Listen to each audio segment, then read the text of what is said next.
We got a scripture to go through real fast. Recently, many of the local restaurants have changed their small size option to a whopping 64 ounces. That's correct. And it's great for the consumer. More bang for the buck. Are we putting markets on trial here? How could they say for something that's small? Well, if the customer truly wants a smaller size, there is an option. Oh, do you mean the little swallow? Does anybody buy that? Some just don't for their dollhouses. But they're not very popular. I mean, for only a nickel more, you get 64 ounces. Well, Punchburger just recently came out with a new 128-ounce option. Most people call it a gallon, but they call it the regular. Then there is a horrifying 512-ounce child size. How is this a child-sized soda? Well, it's roughly the size of a 2-year-old child if the child were liquefied.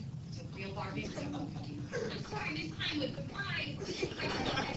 It's not my place to speak for the consumer, but everyone should buy it. All right. Have y'all heard this saying up here? Have y'all? Hey. Okay, thank you. All right. So what does it mean, everything in moderation, Alex? Like, you shouldn't have way too much of something. Okay. Yeah, you remember all those 7 deadly sins? Like that gluttony thing, right? Yeah, gluttony. All right. So let's in the Old Testament there's lots of rules as to what you can eat, what you can't eat. Corbin, are you good? Corbin? Come back to class. Okay. In fact, to keep you occupied, will you read this to the class? All right. Everything is lawful for me, but not everything is beneficial. Everything is lawful for me, but I will not let myself be dominated by evil. There you go. So that's that gluttony thing. Okay? I can have a beer, right? What if I drink 12 every day? That's an alcoholic. All right. Good job, guys. Same thing with all the things y'all do. Let's see if Katie can get through the entire class without looking at her cell phone. Okay? It just means everything in moderation. There's a time and there's a place, you know. So everything in moderation. All right. Good job. All right, Corbin, who's going to pray for us today? Okay.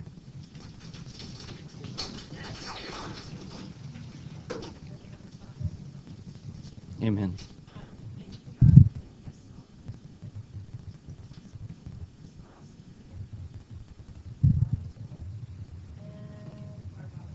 Who art in heaven, hallowed be thy name. Thy kingdom come, thy will be done, on earth as it is in heaven. Give us this day our daily bread, and forgive us our trespasses, as we forgive those who trespass against us. And lead us not into temptation, but deliver us from evil. Amen. All right, cool. We kind of have we have a lot of stuff to get in. I'm actually putting 1.5 lessons in today, and today's a shorter class than normal. So that means we really got to go. Okay, got to go fast, got to charge hard. I did want to point this out to you. Education pays off. These are median weekly earnings by your level of education. And then over here is the unemployment rate by level of education in 2010. So if you get a bachelor's degree, you're less likely to be affected by a recession. 5.4% was the unemployment rate. And you're going to make more money than just a high school, person. But then look what's interesting. If you go and get a PhD, you actually make less than you would make with a professional degree. Like a lawyer, as an example. It's the same amount of schooling, but the lawyer makes more. In fact, a lot of times the master's degree will make more than a PhD. Why is that? Because think about masters.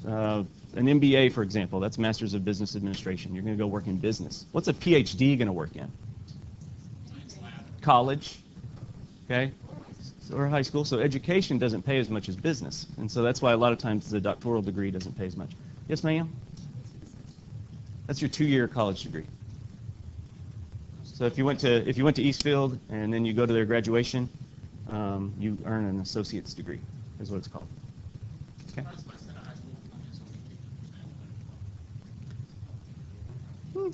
I don't know. It's just the way it is. All right, so I think I have this like this. Let's see. All right, let's just do this shortened version. Okay? This is a little bit of review. Lucy, this is what you missed. It's a lot of math. It's a lot of math. So we learned that if we add up the production of things, that it'll give us the nominal GDP. Remember that? So, you know, it looks like in this country, they're producing 10 Jeeps at a price of $21,000 each. They're producing 150 Dr. Peppers at $1.25, 170 Whataburgers at a price of $3.50. And so if we added all that up, we're going to get our nominal GDP. Let me get a calculator so I can do this with you.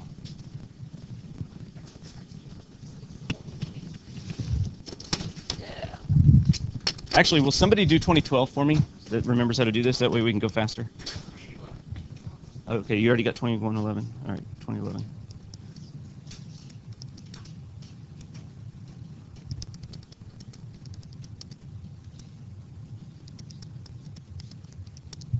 All right, what'd you get, Corbin? 0.5. 782.5. Okay, sorry if it's hard to read. So $210,782.50 is the nominal GDP that year. I don't know. What is the market basket? Does it tell us? Oh yeah, it has 1 Jeep, 10 Dr. Peppers, 20 Whataburgers. Okay. So the 1 Jeep, let's do the market basket for that year then. 21,000 plus 1250 plus 20 times, is that $70? I think this is right.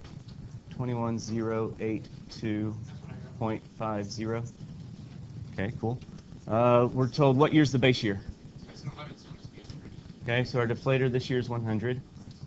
We can't do inflation rate. It's the same for the base year. All right, let's keep going. Real GDP then is the same as nominal. So 210,782.50. GDP growth we can't calculate. All right, now for 2012. Who had 2012's nominal? What is it? 198. 198,795.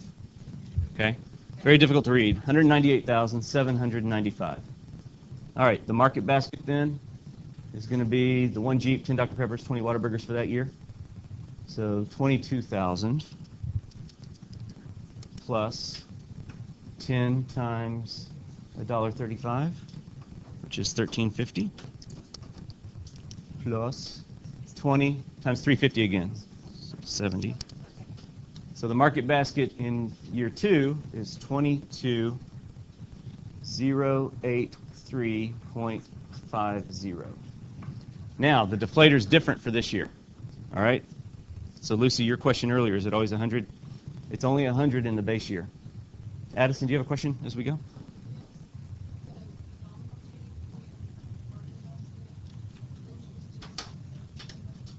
Yeah, we do the same thing for them. So, no, not the same thing. So for the market basket, we're looking at 1 Jeep and 10 Dr. Peppers and then 20 Whataburgers. So it's going to be a different value. Yeah, they set it, and it stays the same every year. Yeah, nominal is the total of the production in that year's value. Here's the market basket. All right, so let's do our deflator for this year. We're going to take, somebody do the math for me. I'll write it up here. 22,083.5 divided by 21, whoops. What's it called when you have number lexia? All right. 21,083.50 times 100. Okay, so this number should be 104.70. Okay, very good. Did I do it wrong? Oh, sorry. So the 2. All right, are we good? We just did it. It's calculated by taking the current year's market basket and dividing by the base year market basket, and then multiplying that answer by 100. That gives us a representation of the inflation that year. So this is an easy inflation rate. We just take the difference between these 2 years, which is 4.7. You divide by the first year, 100, and then multiply by 100. So it's 4.7 is the inflation rate. And that's a percent. Real GDP. So now we're going to use our deflator to deflate nominal GDP. So we do 198,795. 198,795 divided by 104.7. Whoops, 104.7. Multiply by 100. What do we get? 189,870? 71. All right, cool. So now, for our GDP growth rate, we take the difference between these 2 years. So you take the second year, 189,871, and subtract the first year, 210,782.5, and we get, it looks like GDP shrank by 20,911.5, right? So as a percent of the original amount, you just divide it by 210,782.5 times 100, and we get a negative growth rate, negative 9.92. Okay? Yeah, that's a percent also. Thanks. Cool? All right, so that's what we did last time, and it took us the whole class to do that. So we learned all of that. Okay? So today we're going to learn a little bit more, a couple more formulaic things to find out how to calculate unemployment. We're going to look at something actually very simple called the business cycle. So that'll be your easy fluff time, and then we'll go into unemployment, which really isn't hard. There's just one thing to keep in mind as we do it. Okay? So you're going to apply economic data in order to determine the phases of the business cycle. You're going to learn how to calculate unemployment rates, and then if we have time, we're going to look at the 3 types of unemployment. Okay? If we don't have time, we'll hit it next time. Fez. Okay, here's what we got. 3-3A business cycles. Shouldn't take you more than 10 minutes. Okay? How about I do this? I'll make the vocab optional. I think it will help you to do it, but I'll put it up there, and if you do it, I'll give you a grade. If you don't do it, I won't count it. Okay? You do need to do this one. This has a question mark because we might not get to it. Okay? If we get to it, then I'll go ahead and upload it, and it'll be due next time. Fez. I won't count it. It's optional. I'll count it if you want me to. Okay? All right. We're going to do a major quiz for this unit, but we got to do it as a take-home quiz. Okay? So I'm going to give it to you next time. You bring it back the day of the test, and I'll grade it while you're taking the test. Okay? Oh, Alex.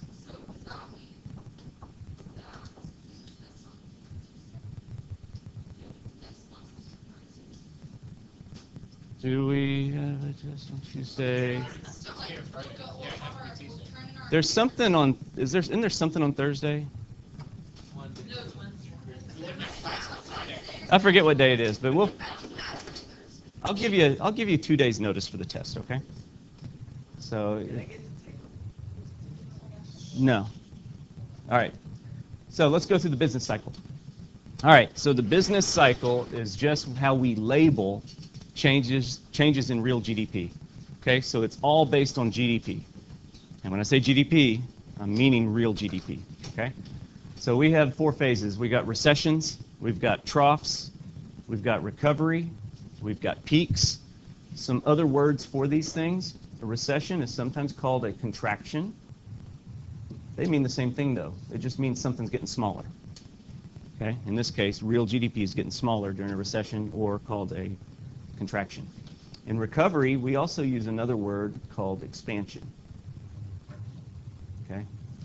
So when real GDP is getting bigger, the economy is said to be recovering, but that's also an expansion of the economy. So we're going to define each of these individually, so I'm going to leave this slide now. Okay? All right, we can relate this to a lot of things in our own lives. Okay? Do y'all have ups and downs in your life? Okay, you have good days, you got bad days. Something good happens, but then maybe another time something bad happens. It just depends. So I'm going to relate this to the love cycle. Has everybody in here been on a date? Okay. So your first date looks like this. Okay, you're kind of excited. You want to see if you have anything in common. I don't know. Maybe your Fez. You probably have the sweaty palms. Okay, your Fez is just glad that she said yes, right? Okay, so that's an upswing. All right. How many of y'all have been in a relationship that lasted more than a few months, maybe 6 months? I think that's the time where this takes. Okay. So the next phase is this. It's called jealousy. Have y'all ever had a jealous boyfriend, girlfriend? Okay. That's on the downswing. That's when she's texting you 100 times saying, why haven't you replied to my text? Who's that girl you were talking to? What are you doing right now? Okay. That's called jealousy. That's okay, though. You get over it. Okay? You go to the prom. That's a good thing, right? Okay? Usually you get in a fight at the prom, so be aware of that. Okay? This is what will happen at the end of your senior year. Okay? Sometimes you'll go to different colleges. Okay? They do. Your girlfriend in high school, guys, she's going to go meet somebody else in college. It's just the way it is. Okay? Upswing, though. This might have happened to me. It might not have. I don't know. Okay? It's okay, though. You meet somebody else. So that's a good thing. Okay? Then you got this. The baby. Have you had a baby? Okay. Now, this is why. They make loud noises at one end and no discipline at the other end. Okay? You can choose which end I'm talking about. It doesn't really matter. Okay? That's good. Something else might happen. Okay? Sometimes you're married, everything's going good, and then your wife might lose her job, and then it's like, oh no, how do we pay the bills now? But it's okay, because guess what? God opens a window whenever a door gets shut, right? So you keep on going. And so this is life's ups and downs, right? It just goes up and down, up and down. So does the business cycle. Oh, yeah, maybe somebody dies. Yeah, it could be that. Okay? It doesn't matter. Okay? All right, so let's go through the phases one at a time. You've got the expansion.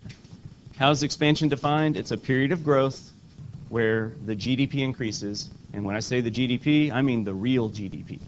Okay, so it's getting bigger, not nominal. Couple of characteristics here. Is that okay to read?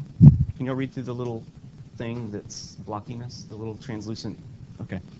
So increasing real GDP is the number one characteristic because that's how it's defined. Okay? That's the only way you can actually define it. Now, there's a couple other things will happen with that, though. If GDP is going up, that means people are producing more, which means you need more employees to produce it. So you're going to have low unemployment during expansion. When we say low, we mean between 4 and 6%. All right? Incomes go up, because if GDP goes up, that means income goes up, because they're the same thing, remember? Okay? Spending equals income. And banks are going to begin increasing their interest rates, because as we buy more stuff, we're going to borrow money to buy that stuff. Okay? And so the competition for loans drives up interest rates, among other things. Inflation. Okay, if you've ever been on an eBay auction, you and that other guy, you're bidding for the same thing, what happens to the price? It just starts going up because everybody wants to buy it. And if people don't raise prices, then you end up with shortages. So you're going to have some inflation. More investment. Remember the example about the lawnmower or the oven for the cookies? Okay? When times are good, businesses expand. They're going to invest more. They're going to build another factory. So you get more investment. And then, as y'all have learned last unit, as Americans spend more money, they're going to import more, so the dollar gets weaker. So those are all signs of a good economy. Make sense? All right, so that's the expansion. That would be as the business cycle upswings. Okay? Can I roll? All right. I wait for you. You good with this?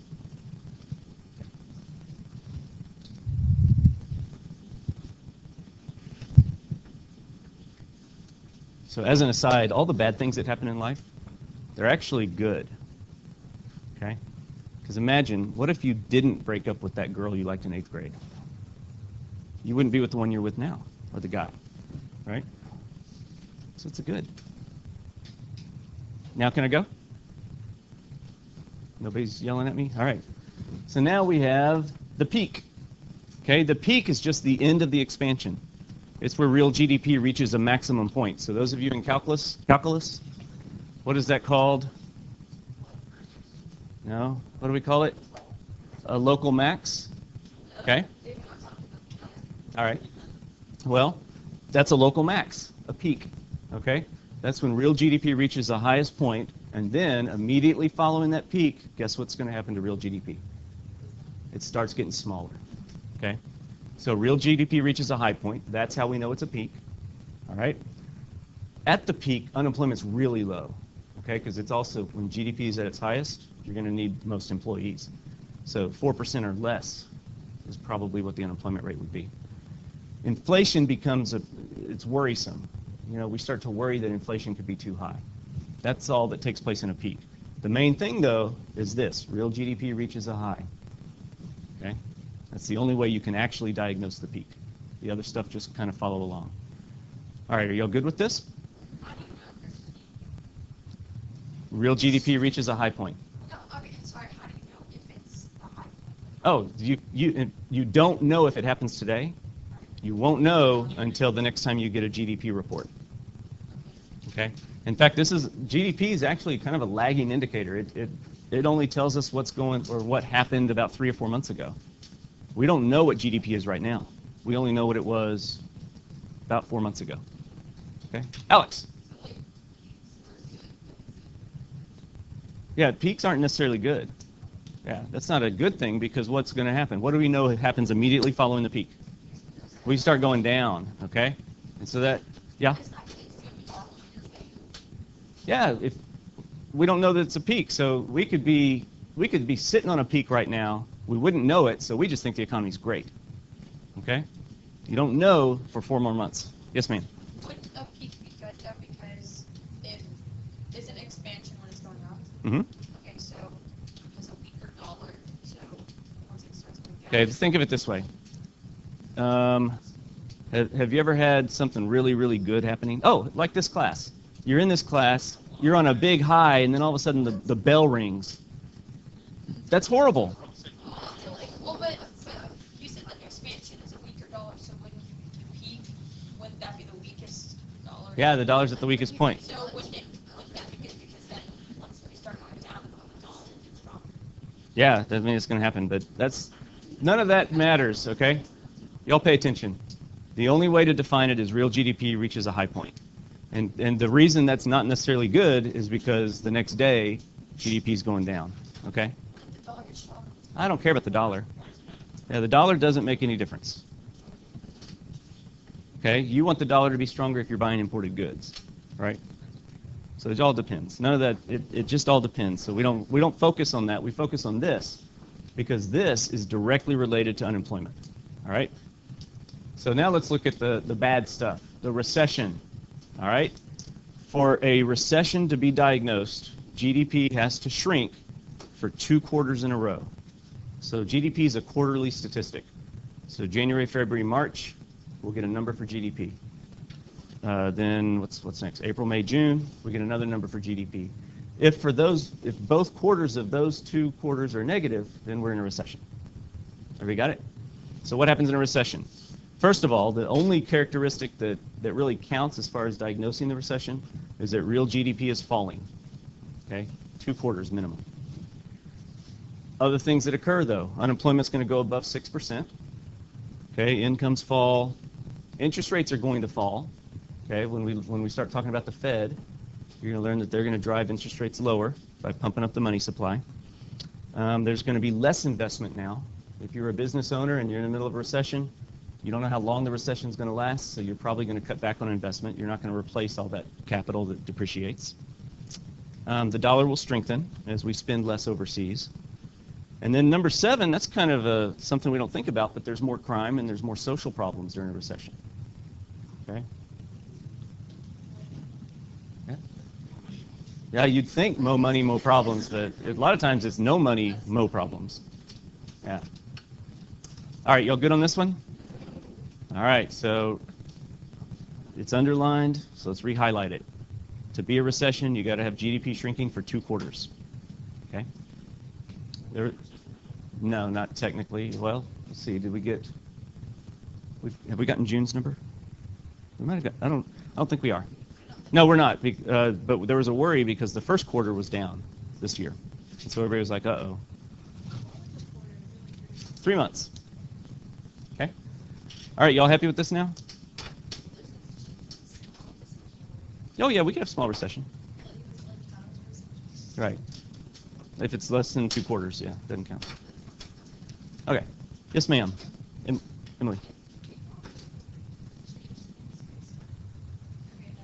Okay.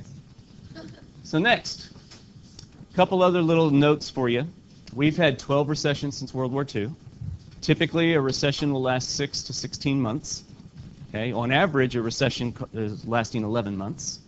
Okay.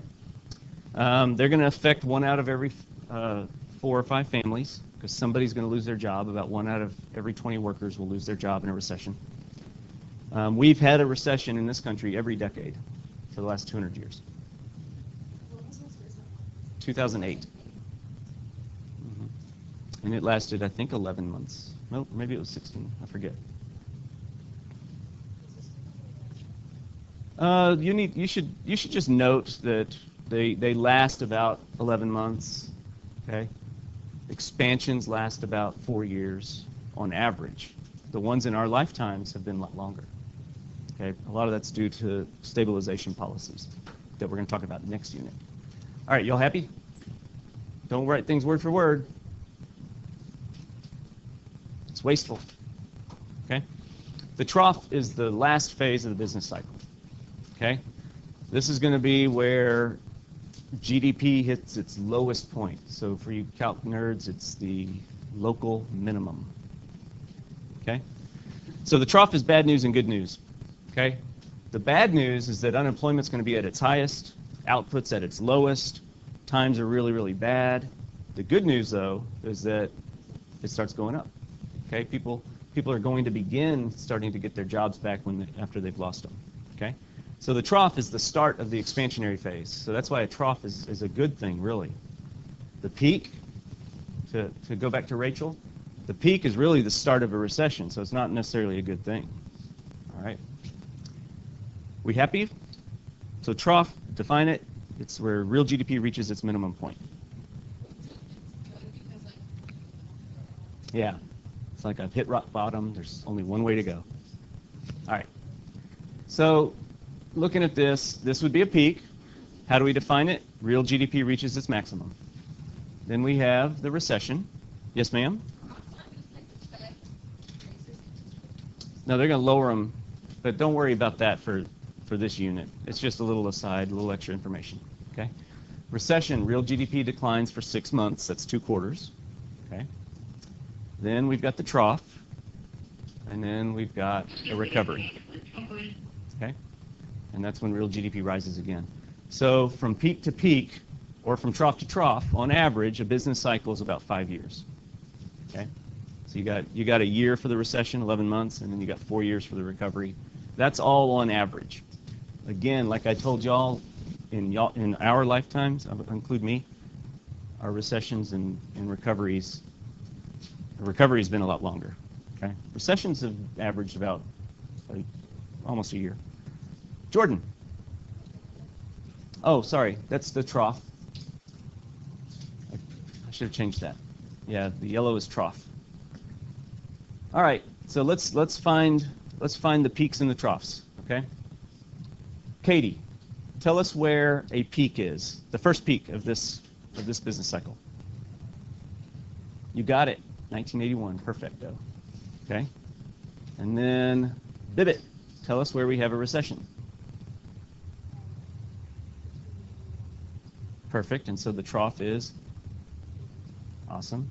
So we got our trough. Where's our next peak? Who's got that? Lucy. Nope. Next peak. 90. Okay, a lot of people, I wanted you to see this, and I wanted you to make that mistake so we could point it out. This is just where GDP slows. The growth is slowing, and it's slowing again, and it's rising.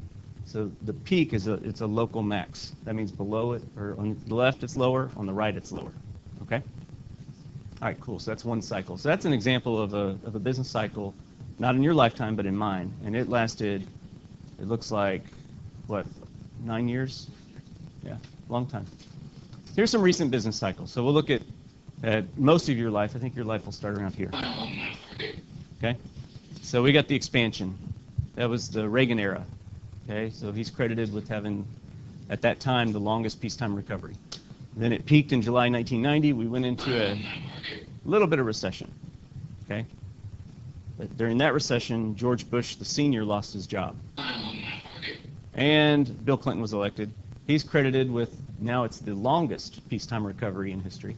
Got 10 years. Now, the next recession is you're going to look at it and you're going to be like, are you sure that's a recession? Sorry about that. Okay.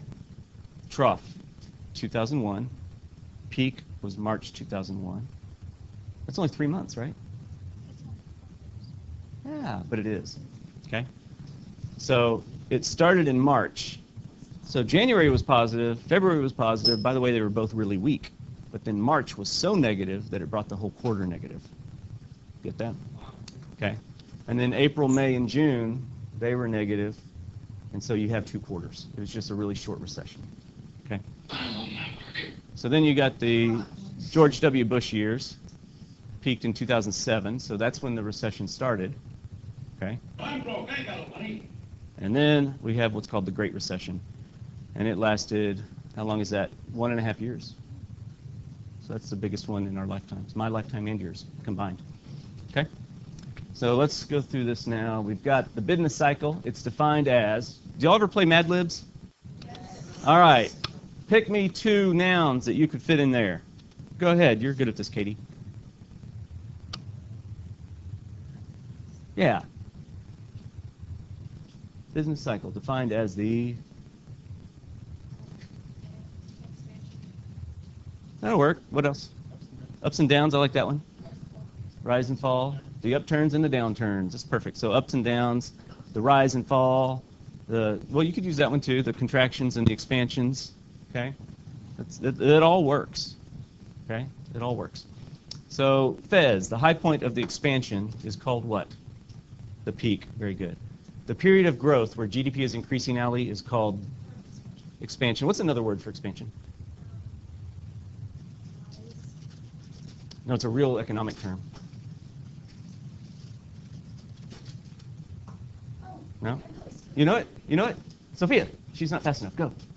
Yeah, recovery. So recovery. So you'll see it both ways. The bottoming out of business activity then is, what do we got? Okay, the trough.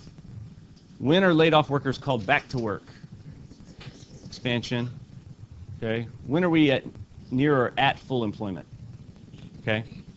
And it's somewhat misleading because throughout the 90s, throughout the 90s and then most of the 2000s, unemployment was below 6%, but we were not in a peak for all those, 8 years or whatever. So it's a little bit misleading. What have averaged 11 months since World War II? The contractions. Very good. All right. Good job, guys. When do you think this newspaper was published? It was actually, you can't read it, but that says 1999. 1999. Okay? So why do you suppose that was the newspaper headline in 1999? Okay?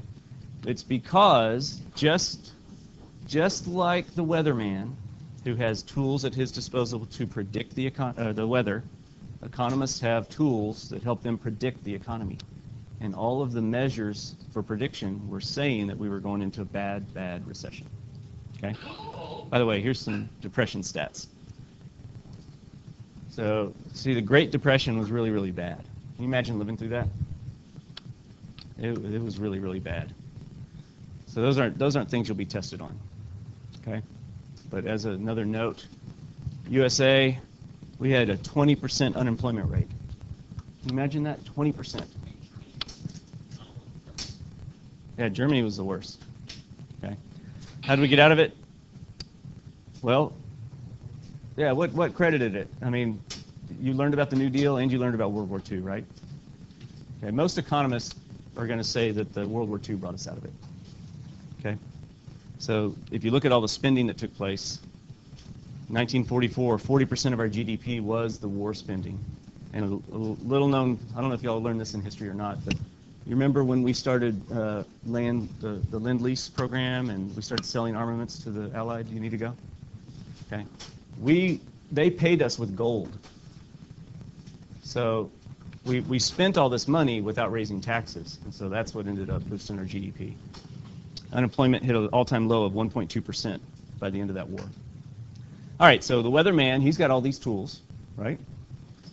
He's got the radar, he's got history behind him, so when he sees a certain set of events happen, historically it predicts other things. And so just like the weatherman has tools, the economists do. So we have what's called leading indicators that tells us where we're headed. We have another one called coincident indicators, tells us where we are. And then we have lagging indicators that tell us what happened before and now we know about it. Now, y'all don't have to memorize all these things. Okay, a lot of this, if you just think about it, you'll know it's a leading indicator. But you're not going to be tested on what is a leading indicator and so on. You need to know that they exist. Okay? So if you think about it, building permits. All right? Whenever this school decided to build that building, they had to get a permit. They'd file it with the county or the city, and the city knows then that they need to send inspectors out periodically to make sure the work is done right. So the cities will send this information to the federal government so that the federal government then knows what kind of building is about to be taking place, because you file for the permit ahead of time. Does that make sense? So that's going to tell us what's about to happen to GDP, right? Because all construction adds to GDP. Same thing with a lot of these other things. If inventories are low, that means businesses need to crank up production, doesn't it? So that means that's going to happen. Average work week. Okay. If businesses are only working their labor, 30 hours a week, they certainly don't need to hire more people, do they? But what if everybody's pushing on 40 and 45 hours a week? Then they need to hire more workers. Okay. So these are all leading indicators. It tells us what's about to happen. Gives us a good idea. Okay. Then you've got the coincident indicators. I'm not going to go into detail on these. You just need to know that they exist. This is like the weatherman's thermometer. It tells us what's going on right now in the economy. Or it's like the weatherman looking outside the window. He can see what's going on with the weather right this second, but it has no predictive value and it doesn't really have historical value. Okay? So that's coincident indicators. Cool? It's kind of like the traffic report. By the time I get the traffic report, I'm already in it. It's pretty much useless. Would y'all agree? Okay. Then we've got the lagging indicators. Tells us where we've been. Okay? And I would put GDP in this category because GDP, by the time you get it, it's a 4-month-old statistic at least. And usually they revise it up and down for another 2 months before they figure it out. Okay? Y'all good on these? So we're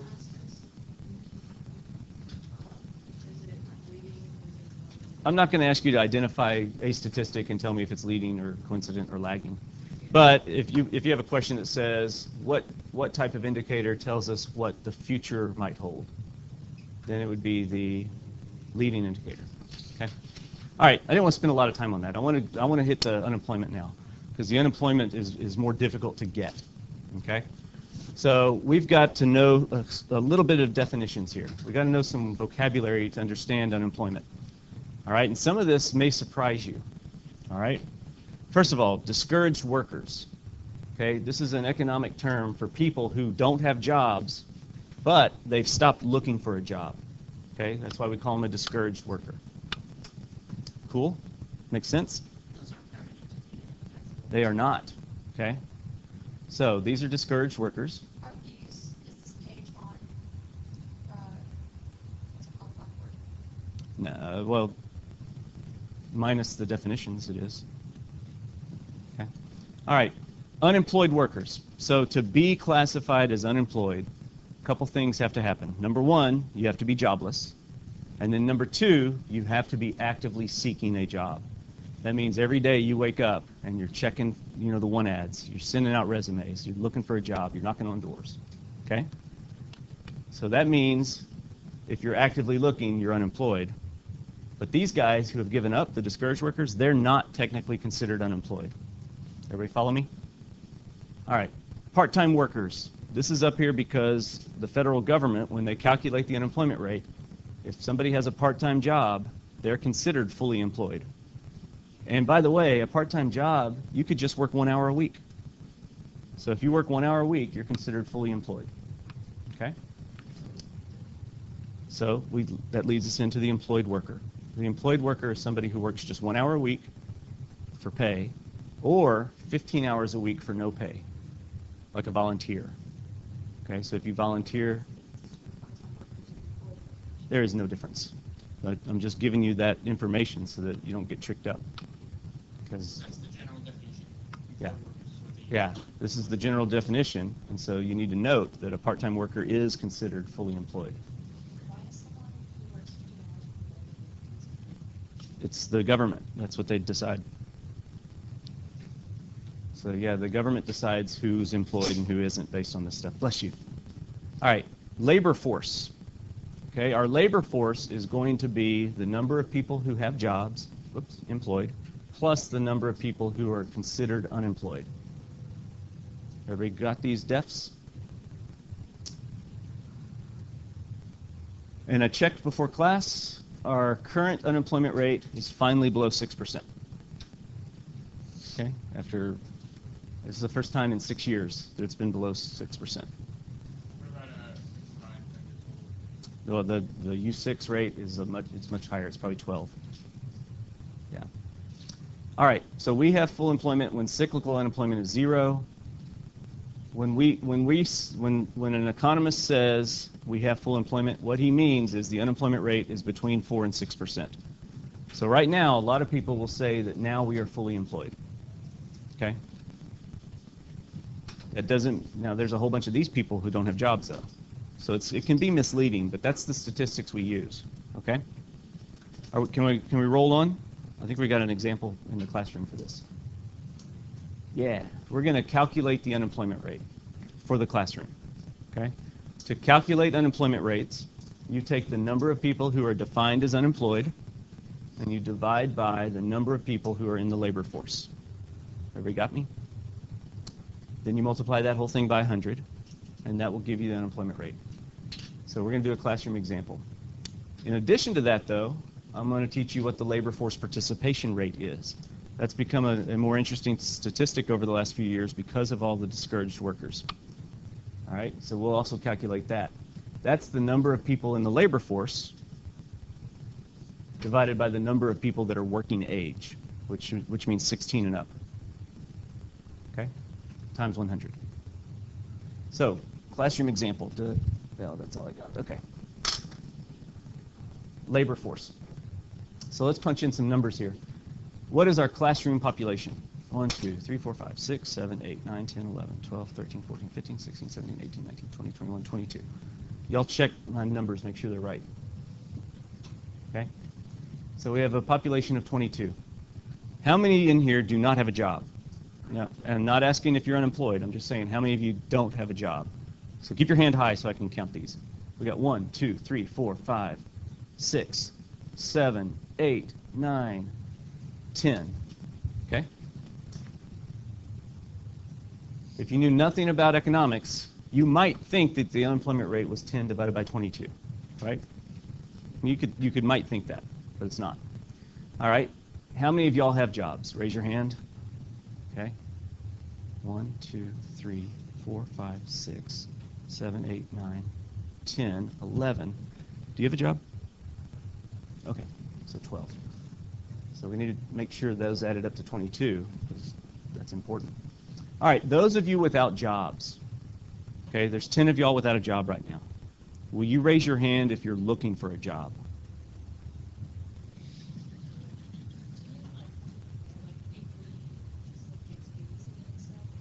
anything. If you're currently looking for a job, then you don't have one now. Okay. 1, 2, 3, 4, 5. All right. So y'all are defined as unemployed. You don't have a job, but you're actively seeking one. Okay. What's the number of our labor force? Okay. So it's 17, right? All right, good. So now let's calculate our unemployment rate. What's the number unemployed? 5. What's the number in our labor force? So what do we get? I'm just curious. I have no idea what it is. What is it? 29%. So our unemployment rate for this classroom is 29%. It's pretty rough, right? Okay. What's our labor force participation rate? So we've got 17 in the labor force, and there's 22 of us that are working age.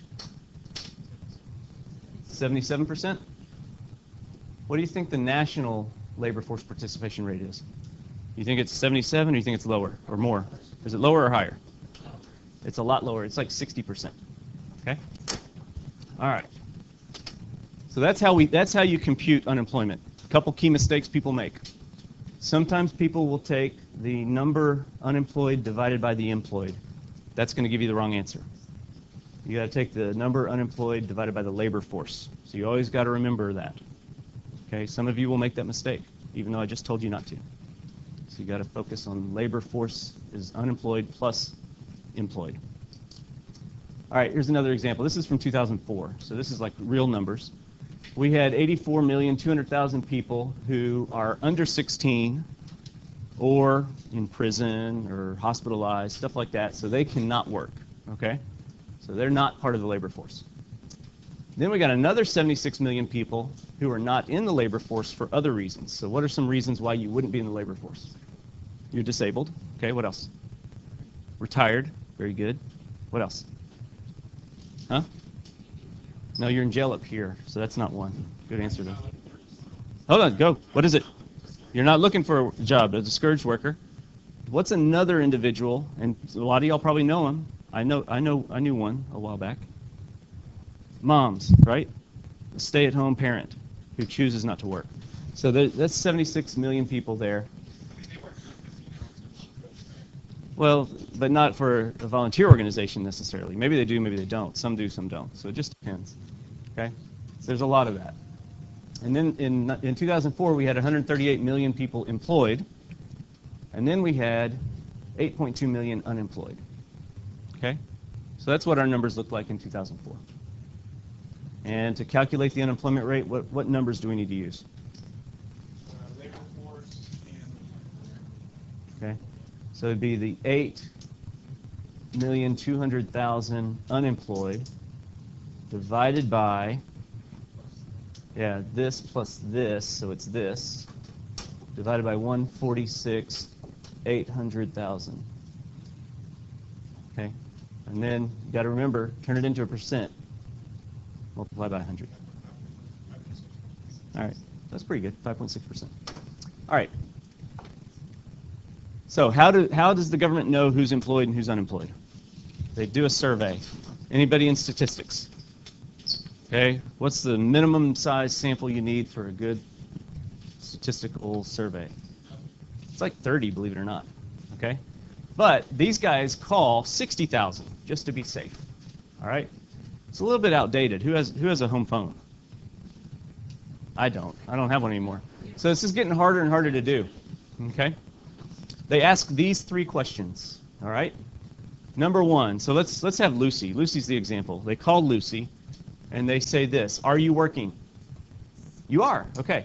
If Lucy's working, they actually hang up with her. They're done with her because they know 2 things. She's part of the labor force, and she's employed. Everybody got that?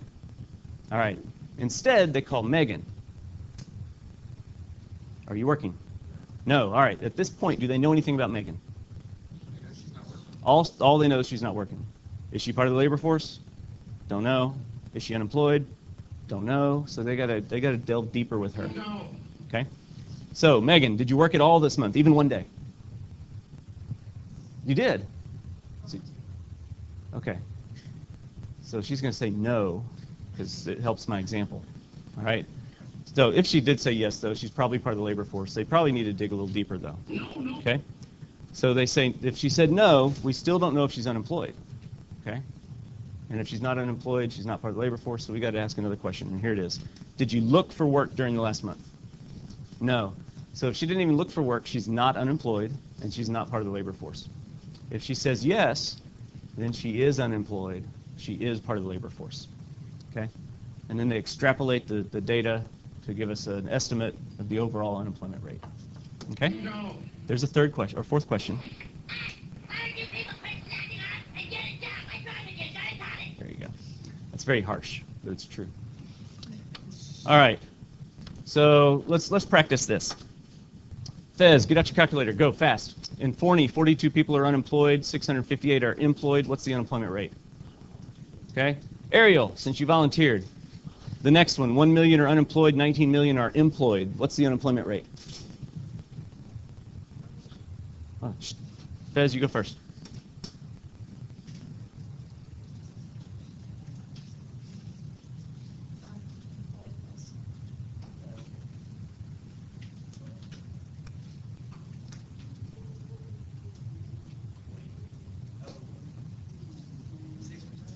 Is it? Ding, ding, ding. So how did he do that? He took the number 42, and he divided by 42 plus 658, which is 700. Okay, 42 divided by 700, 6%.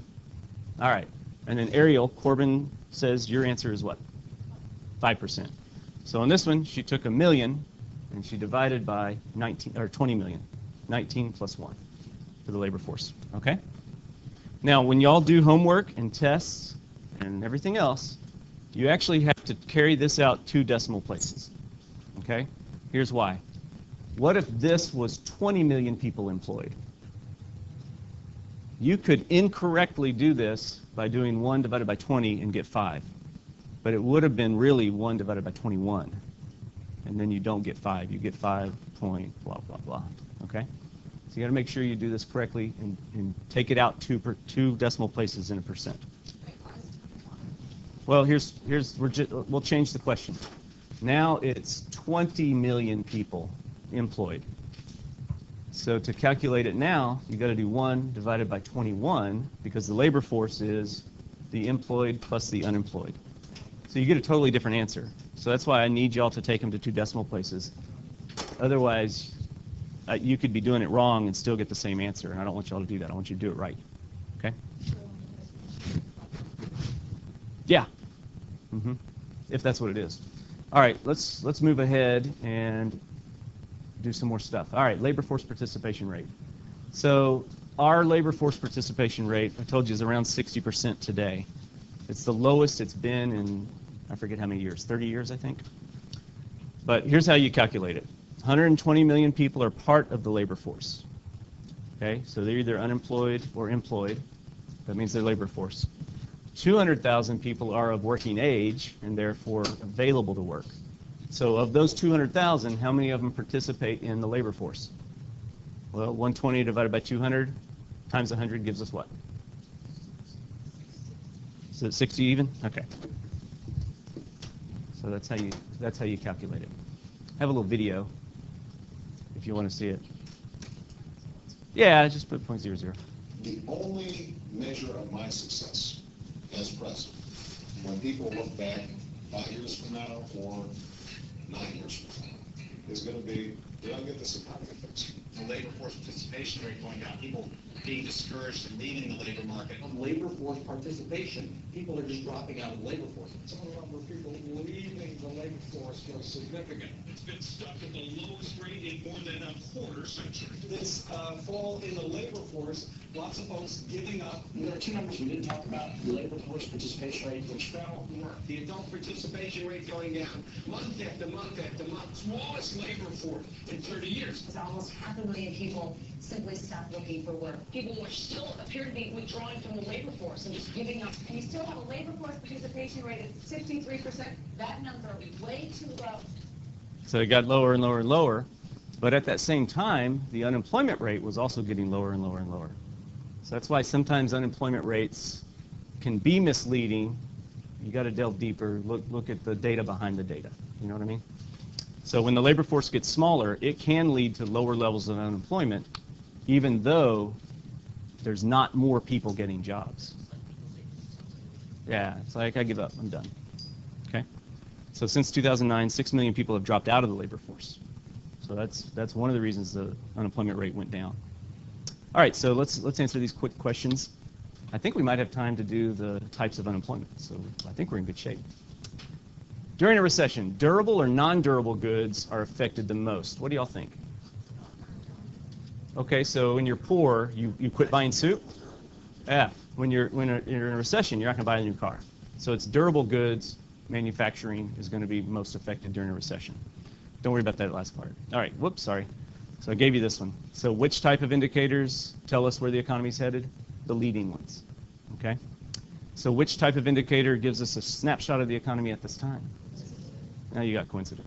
And then which one tells us where we've been? Lagging. Very good. Full employment occurs when we have what level of unemployment? 4 to 6%. Very good. Okay, the current unemployment rate is 5.9. Awesome. Discouraged workers or temporary unemployed workers are those who have given up looking for a job. Discouraged. Good. The presence of discouraged workers and counting part-time workers as fully employed results in the official unemployment rate being under or overstated. It understates it. Okay. If 2 million out of 8 million unemployed workers become discouraged and quit looking for work, the official rate would do what? Yeah, it'd get smaller, because we suddenly we make the, let's see, you got the numerator, we make the denominator smaller. Therefore, the overall effect is a, never mind. Okay. 30. If 3 million part-time workers switch to full-time work, the official rate will remain unchanged. That's key as well. Okay. Those part-time workers already counted as fully employed. All right, y'all happy? All right. This is a lot of. I'm gonna go very quickly through this because it's just a little bit of trivia. All right. It's just a little bit of trivia, and it's important because there's a social cost to unemployment. Okay. You don't have to write this down. Okay. So let's get through it really, really fast. All right. So here's what happens. You lose your job. Remember, God, a door shuts, he opens another door, right? So bad things happen. You're optimistic. You're going to charge forward, and you're going to get another job. Everybody agree? Okay. But then, after many rejections, you become a discouraged worker. You get upset. You're like, screw this. I don't want to even try anymore. What happens, though? Life, oh crime. Have y'all seen the movie Fun with Dick and Jane? That's exactly what this is. Okay? You lose your job. You're optimistic. You're going to find another one. You don't find another one. You begin to get discouraged, and then you turn to a life of crime. That's why we say there's a social cost to extended unemployment. You could. You could. Eventually he's caught.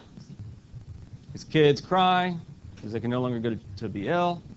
And then finally, death penalty. So that's why that, well, if he kills an ATM. All right. So I use that movie as an example. It's a perfect example of this. Okay. So was Jim Carrey's character considered unemployed? He was, at the beginning he was, but then he gave up. So he was no longer part of the unemployment. Okay? Corbin, this is what you were referring to. The official unemployment rate is called the U3 rate, and it tracks it right here. But then if you look at the broad measure, which includes the discouraged workers, it's going to be a lot higher. It's usually a little more than double, usually. This is an alternate from this group that put this together, and I think that includes your part-time workers as well. Yeah, so they'll consider a part-time worker, if they don't want to be part-time, they'll consider them as unemployed as well, or underemployed, they'll call it that. So, all right, let's skip on. I don't have time for Kevin. I don't have time for the practice today. And I don't have time for the movie, sorry. I know. So let's talk about the 3 types of unemployment, okay? You've got frictional. Frictional unemployment is just that type of unemployed worker who decides they don't like their current job, or their employer decides they don't like them, and so they're between jobs. Okay? So examples, people who get fired, okay? Or people who quit. Okay? When you graduate from high school or college and you enter the workforce, for that time period where you don't have a job, you're considered unemployed. And it's called frictional unemployment. If you ever do a seasonal job, say you're a lifeguard, and on Labor Day you get fired, you're now frictionally unemployed. Okay? Now a lot of people may choose to drop out of the labor force at that point. But for that period of time that you're unemployed due to a seasonal job change, that's going to be frictional unemployment. Okay, a couple of keys here. If you're frictionally unemployed, you have skills that are in demand. So you'll get another job. Okay, it's just that temporary time period that you're unemployed. Everybody okay with that? What we mean by that? Ariel.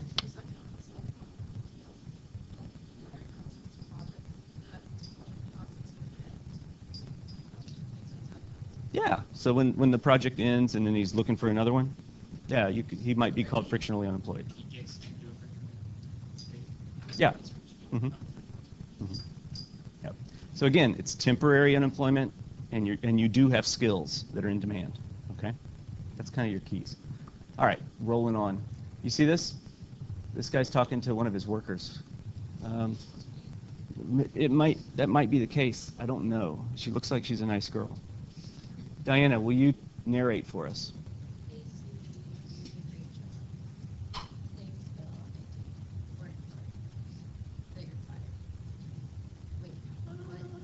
All right. Why did she get fired? Nope. She does a great job. It's not the vest. You guys helped cause this. Dude, who said it? New technology. That's why she doesn't have a job anymore. Oh, let me get some nickels. Okay? They don't need her anymore. They've got those machines that check you out for them. I love the machines. They're so much faster for me. Okay? So this type of unemployment that we're looking at now is called structural unemployment. Okay? What it means is, in a nutshell, what it means is the structure of the economy has changed. Now, it's not just machines replacing people, but that's a big part of it. Okay? Like, for example, I actually took these pictures. I was at Sam's the other day. Okay, and I saw the most interesting thing. Okay, first of all, this lady gave me food. I was grateful.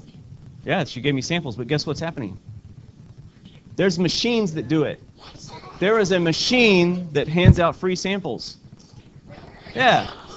So they don't need as many of her. So she might become unemployed due to being replaced by technology. Just saying. And then check this out. I checked my blood pressure. The more and more of these machines come along, guess what? Guess who loses their job? Not the pharmacists. They don't dispense drugs. They're doing that sort of thing. Okay? So they're doing like medical work, sort of. Okay?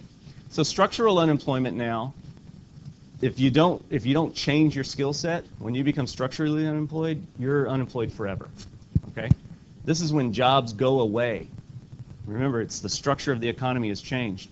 You know, we don't pay people in a toll booth anymore, do we? And do you think suddenly maybe we're going to start? Yeah, those are gone forever. Same with the phone operator. This is before your time, but some of your grandparents, they might remember a day where they would pick up the phone and there'd be another person on there already, and you told that person who you wanted to call, and the phone operator plugged it in for you. Okay? We don't need those anymore. They could. They're only human. So what are the causes of structural unemployment? Here you go. Lack of skills. So if the economy changes and you don't have the skills to keep up, you'll lose a job. And if you don't gain skills, you're going to lose it forever. Okay? Automation. That's when you're replaced by a machine. Consumer tastes. All right? Sometimes our tastes change in a way that we don't demand those goods that are being produced by those workers anymore. All right? So the typewriter repairmen, they don't have jobs anymore because we don't need them. And then this one, it's a little harder to grasp, but if Apple starts making iPhones in China, are they going to change their mind one day and start making them here? It's very unlikely. So jobs that are manufacturing jobs here that get moved overseas, those people become victims of structural unemployment. Okay? Unless, here's a caveat, unless they can get another job in the same industry later on, then it would be frictional. Now, is this a bad thing? It depends on, well, maybe it's bad for the toll booth worker, but what about all of us? Yeah. So economists will call this creative destruction. It destroys jobs, but like the phoenix rising from the ashes, okay, it actually builds the economy. All right? So there's a term up here. It says natural rate of unemployment. All right? That full employment level that we talk about, that includes 4 to 6% unemployment, that's called the natural rate of unemployment. And frictional unemployment plus structural unemployment makes that up. All right? So here I have this guy. This is Paul. Economists are thrilled that he finally lost his job. Why? He was a dishwasher. And we're thrilled that he finally lost his job because we have a dishwashing machine. And do you think people who make that machine make more money than Paul? That's our creative destruction. So we're creating jobs by destroying his. All right? And it makes overall the economy better. Maybe this restaurant, if they don't have to pay Paul anymore, maybe they can hire more wait staff and they can move product faster. Or maybe they can expand and have more tables and just get things rolling. You know what I mean? All right. So these are jobs that never come back. Okay? This is a person who has skills that are no longer in demand, or they don't have the education required for our new modern economy. Okay? So the choice is this. Paul can remain unemployed, or he can retrain himself, maybe start out in a whole new industry and learn it, and then become employed. That, by the way, is good news, because this is non-productive work, right? Paul's work as a dishwasher is not very productive when a machine could do it. Then we could take his labor and move it to another area where it's more needed and more productive. Did you have a question? I was just going to ask, this is kind of like traveling to a factory where it's replaced by a machine and then it gets done. Oh, there you go. Yeah, that's a good point. Yeah, very nice. All right, I don't have time for that movie either, unfortunately. We actually had a couple of movies to watch. If we have time, we'll look at them next time. All right, so now, in the last few minutes of class, we got to get to the last type of unemployment. This is the one that's bad, okay? So, remember this, and then what happens? Recession. So unemployment that's due to a recession is called cyclical unemployment. Okay, it comes from the term cycle, business cycle. So unemployment that's due to a downturn in the business cycle, we call cyclical unemployment. And so now we have kind of a rule, and we're going to say that anything above 6% unemployment is going to be the cyclical part of the unemployment rate. Economists also call that real unemployment. All right, you'll follow that? So if the actual unemployment rate, let's just say the actual unemployment rate is 8%. All right? If we subtract the natural rate of 6%, then the real unemployment rate is 2%. Okay? Yeah, so that's our frictional plus our structural. The actual is the one that's reported. And the part of the actual rate that is real unemployment then becomes 2%. So 2% level is the cyclical unemployment. So the reason economists don't like this one is because this means GDP is falling. This is real unemployment that's due to an economic downturn. Frictional unemployment, that's not real unemployment. That just means I decided I didn't want to be with this guy anymore, and so I'm moving on to another job.